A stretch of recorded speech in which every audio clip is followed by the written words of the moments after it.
Man liekas, pašlaik ir daudz kvalitatīvāk mākslas aina nekā bija pirms 2-3 gadiem.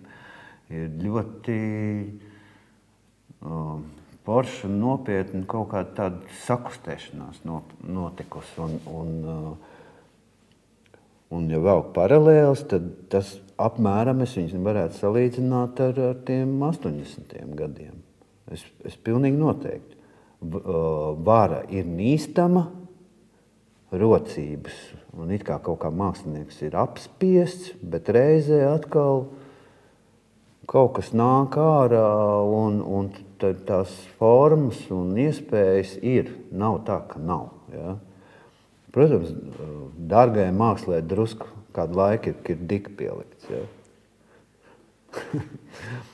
Bišķiņ vairāk ir jāsāk domāt par to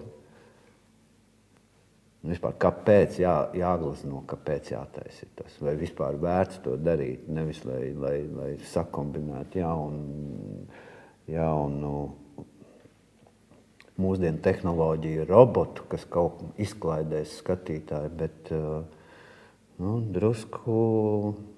drusku izmantot līdzekļus adekvāti idejai. Ja?